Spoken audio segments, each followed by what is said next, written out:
Christ nous bénisse. Amen.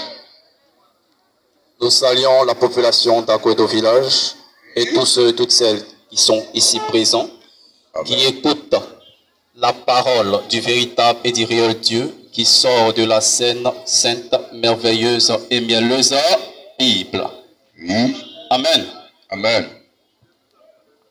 La Bible dit, selon Jean 1, le verset 1, au commencement était la parole, et la parole était avec Dieu, et la parole était Dieu. Au commencement n'était point une église quelconque. Au commencement n'était point un homme de Dieu. Au commencement n'était point un bishop. Mais la Bible déclare ceci, au commencement était la parole. Oui. Toutes choses ont été faites par elle, et rien de ce qui existe sur la terre n'a été fait sans elle. En elle était la vie, et la vie était la lumière des hommes. La Bible déclare donc qu'en dehors de la parole, il n'y a point de vie. Frères et sœurs, cette parole, elle est Dieu. Selon Jean 1, toujours. Et selon Jean 17, 17, cette parole est l'unique vérité que nous devons écouter pour avoir la vie. Selon Jean 14, le verset 6. Que dit donc cette parole? La Bible déclare ceci,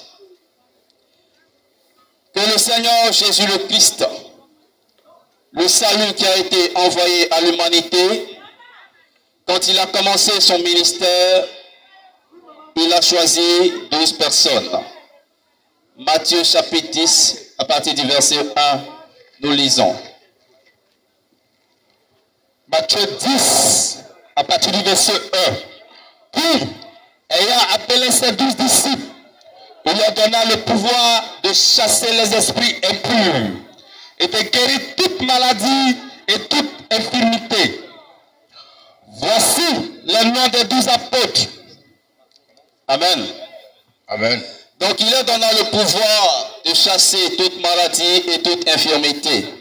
Ils étaient 12 au commencement. La Bible déclare, selon Jean le chapitre 6, le verset 70 au verset 71, que parmi les 12 que le Seigneur Jésus le Christ, le salut qui a été apporté à l'humanité, a choisi, l'un d'entre eux était un démon. Nous lisons. Jean 6, 70 à 71. Jésus leur répondit, n'est-ce pas moi qui vous ai choisi, vous les 12, et l'un de vous est un démon? Il parlait de Judas Iscariote, fils de Simon, car c'était lui qui devait le livrer. Lui, l'un des 12. Amen. Amen.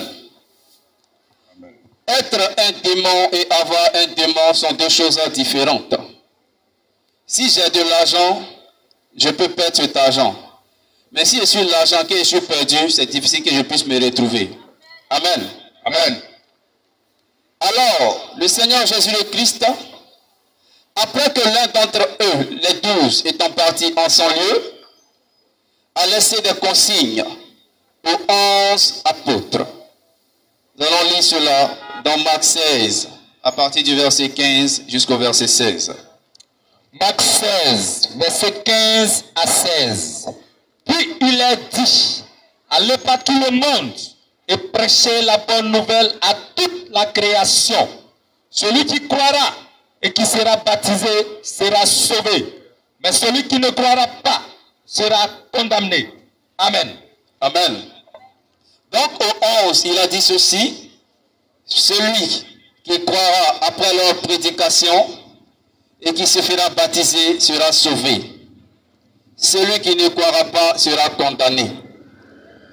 Ce verset nous explique explicitement qu'il faut croire à la prédication de ces 11 pour être sauvé. Nous allons encore le vérifier dans les Saintes Écritures. Quand le Seigneur Jésus le Christ dans Matthieu chapitre 16, à partir du verset 13 jusqu'au verset 19, a posé cette grande question à ses disciples et à ses apôtres. Nous lisons. Matthieu 16, verset 13 à 19. Jésus étant arrivé dans le territoire de Césarée de Philippe, Jésus étant arrivé dans le territoire de Césarée de Philippe, demanda à ses disciples, qui dit-on que je suis, moi, le Fils de l'homme? Il répondit, les uns disent que tu es Jean-Baptiste, les autres Élie, les autres Jérémie ou l'un des prophètes.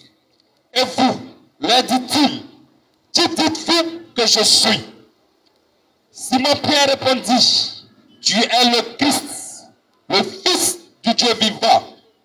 Jésus reprenant la parole lui dit, tu es héros, Simon, fils de Jonas, car ce ne sont pas la chair et le sang qui t'ont révélé cela, mais c'est moi, c'est mon Père qui est dans les cieux. Et moi, je t'ai dit que tu es Pierre, et que sur cette pierre, je bâtirai mon église, et que les portes du séjour des morts ne prévaudront point contre elle. Je te donnerai les clés du royaume des cieux. Ce que tu lieras sur la terre sera lié dans les cieux. Et ce que tu délieras sur la terre sera délié dans les cieux. Amen. Amen. Amen. Donc, dans ce passage de l'Écriture, le Seigneur Jésus-Christ dit à ses apôtres, qui dites-vous que je suis? Et l'un d'entre eux, nommé Simon-Pierre, ayant reçu la révélation de qui il était, a dit, tu es le Christ, le Fils du Dieu vivant. Et le Seigneur dit, tu es heureux, Simon, fils de Jonas, car ce ne sont ni la chair et le sang qui t'ont révélé cela, mais c'est mon Père qui est dans les cieux. Et moi, je te dis que tu es Pierre, et sur cette pierre, je bâtirai mon église. Amen. Amen.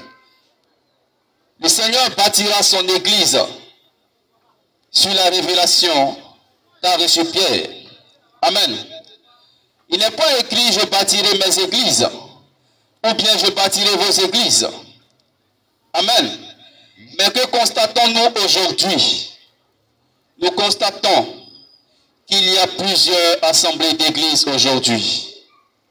À telle enseigne qu'une église A dit le contraire de l'église B, dit le contraire de l'église C.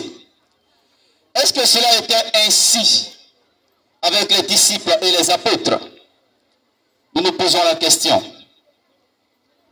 La Bible dit que le frère Paul, qui était alors sur les tasses, lorsqu'il avait reçu des lettres pour aller persécuter l'église de Jésus-Christ, a croisé le Seigneur Jésus-Christ sur la route de Damas. L'ayant croisé, il a été aveugle. Et ayant prié le Seigneur l'a guéri en envoyant un frère pour prier pour lui. La Bible nous dit qu'après cela, le frère Paul est allé en Arabie Saoudite pour prêcher pendant plus de 14 ans. Mais pour s'assurer que l'évangile qu'il avait était celui-là que le Seigneur Jésus-Christ avait confié à ses disciples et à ses apôtres, qu'a-t-il fait? Il est revenu comparer l'évangile qu'il avait à ceux des apôtres. Ce soir, nous souhaitons que vous puissiez comparer votre évangile à l'évangile qui sort de la Sainte Bible. Car, selon Proverbe 30, le verset 6, Apocalypse 22, le verset 18, Matthieu 5, le verset 37, quiconque ajoutera un mot à la parole de Dieu et quiconque en retranchera un mot sera trouvé menteur et sera frappé des fléaux décrits dans la Sainte Bible. Proverbe 30, verset 6, nous lisons. Proverbe 30, verset 6. N'ajoute rien à ces paroles, de peur qu'ils ne te reprennent et que tu ne sois trouvé menteur. Amen. Amen. Donc n'ajoute rien à ces paroles de peur qu'ils ne te reprennent et que tu ne sois trouvé menteur. Amen. N'oublions pas que selon Marc 16, 15 à 16, la prédication à laquelle nous devons croire est celle des apôtres. Car c'est à eux qu'il a été dit, allez par tout le monde, prêchez la bonne nouvelle. Celui qui croira et qui sera baptisé sera sauvé. Et dans Matthieu 16, 18 à 19, la Bible nous dit que tout ce que les apôtres liront sur la terre, cela sera lié dans les cieux. Et tout ce qu'ils délieront sur la terre sera délié dans les cieux. Alors, nous nous posons la question, quel est l'évangile que les apôtres ont prêché? Quel est l'enseignement qu'ils ont donné? Pour que nous, qui sommes soucieux d'obéir à la parole de Dieu, plutôt qu'à la parole des hommes, nous puissions marcher selon le véritable évangile. Amen. Amen. Nous allons lire Galates 1, 6 à 9. Galates 1, verset 6 à 9. Je m'étonne que vous vous détourniez si promptement de celui qui vous a appelé par la grâce de Christ pour passer à un autre évangile. Non pas qu'il y ait un autre évangile, mais il y a des gens qui vous troublent et qui veulent renverser l'évangile de Christ. Mais quand nous-mêmes, quand un ange du ciel annoncerait un autre évangile, que celui que nous vous avons prêché, qu'il soit anathème. Nous l'avons dit précédemment, et je le répète à cette heure, si quelqu'un vous annonce un autre évangile que celui que vous avez reçu, qu'il soit anathème. Amen. Amen. Donc selon ce saint passage des Écritures, il n'y a pas deux évangiles.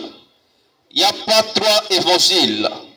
Cependant, d'où viennent ces diverses doctrines qui ont fondé ces diverses églises et ces divers lieux de prière dans lesquels bon nombre d'entre nous sommes allés, dans lesquels d'autres y sont présentement. Est-ce que c'est cela que dit la Bible? Amen. Quelle est donc la doctrine que les apôtres ont prêchée? Qu'est-ce que les apôtres ont condamné? Qui est mentionné dans les Saintes Écritures? Nous allons lire 1 Timothée 2, versets 9 à 15. 1 Timothée 2, verset 9 à 15.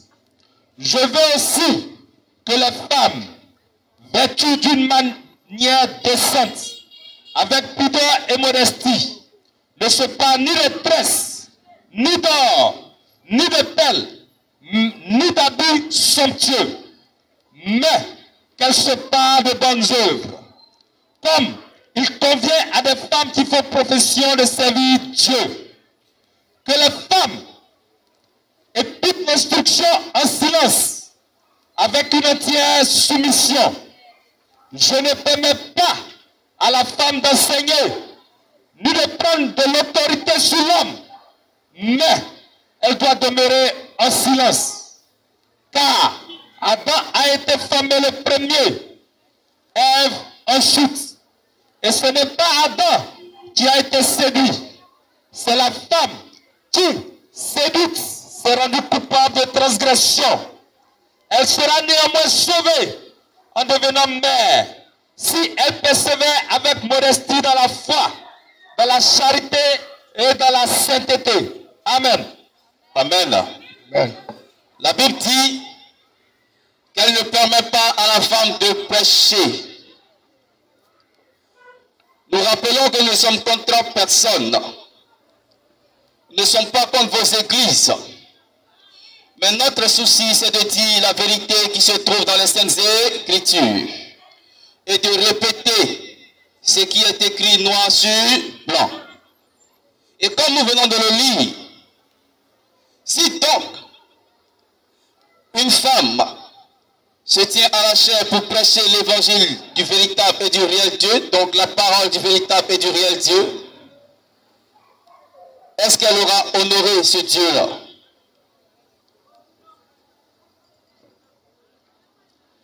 Est-ce qu'elle aura honoré ce Dieu-là? Non, je ne pense pas. Elle serait dans l'erreur. Et elle vous aurait conduit également dans l'erreur. Nous sommes donc là, juste pour vous permettre de faire attention à l'esprit de l'erreur et à l'esprit de la vérité. Amen.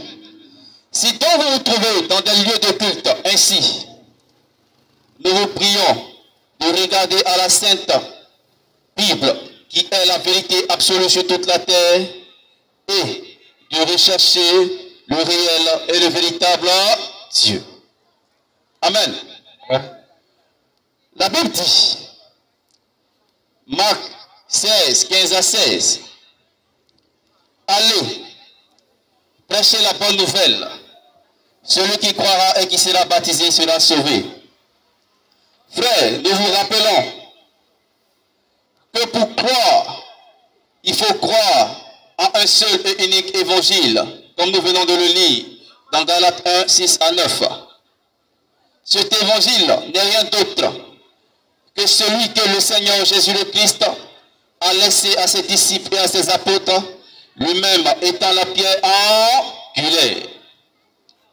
Et la Bible dit que tu ne peux recevoir ton baptême si et seulement si tu as cru à la prédication des apôtres, dans laquelle il n'y a ni ajout de la pensée humaine, ni retrait de la parole de Christ. Amen. Ainsi donc, nous vous exhortons en ce soir à avoir les regards plongés dans les Saintes Écritures et à vous demander si vous avez reçu le véritable et le réel baptême. Car, selon les Saintes Écritures, il n'y a qu'un seul et unique baptême. Nous allons le lire dans Éphésiens 4, le verset 5. Oui. Éphésiens. Il y a un seul Seigneur, une seule foi, un seul baptême. Amen. Et la parole dit qu'il y a un seul Seigneur, il y a une seule foi et un seul baptême. Alors pose-toi la question. Car pour être sûr que tu es dans le véritable évangile, il est important de comparer l'évangile que tu as à d'autres évangiles, et surtout à celui des apôtres et des prophètes qui est en conformité avec les Saintes Écritures. Amen. Amen. Voici ce que nous avons à vous dire ce soir. Nous sommes le ministère de la Voix de Minuit, l'église locale de la Riviera Siad. Nous sommes au 07 57 76 59 20. 07 57 76 59 20. Nous sommes aussi au 01 71 16 79 64. 01 71 16 79 64. Et enfin le dernier numéro 07 49 20 70 20. 07 49 20 70 20. Que le véritable et le réel Dieu vous bénisse. Amen.